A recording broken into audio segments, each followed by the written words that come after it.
Avec une nouvelle affaire de violence conjugale, ça se passe devant les assises des Bouches-du-Rhône. Le procès s'ouvre cet après-midi à Aix-en-Provence. Une femme de 61 ans comparaît pour le meurtre de son ex-mari violent.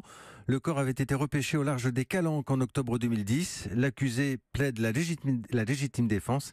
Elle va comparaître libre, Nathalie Chevance. Un mari alcoolique, maniaco-dépressif, qui est allé jusqu'à utiliser une hache et une tronçonneuse pour terroriser son épouse. Scène de violence conjugale vécue pendant 17 ans par Annie.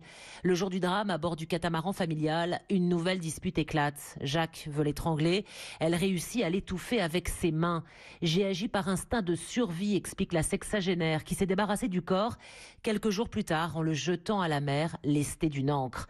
Je lui ai ôté la vie, mais je ne l'ai pas voulu, se défend Annie, aujourd'hui psychologue, qui d'après son avocat, Maître Lantelme, est terrorisé à l'idée de retourner en prison. Ce drame est le point d'orgue d'une histoire répondant au nom de violence conjugale. La question de savoir ce que la justice doit faire de cette femme sera au centre de ce procès, puisque le drame remonte à 8 années en arrière et que cela fait 6 années qu'elle est maintenant libre, qu'elle vit parmi nous sans représenter pour la société le moindre danger. Il faudra que le jury comprenne qu'il ne faut peut-être pas rajouter des barreaux au malheur. Annie a le soutien de ses 3 garçons, une femme décrite par les enquêteurs comme très intelligente, mais aussi narcissique, au sang-froid glaçant, manipulatrice.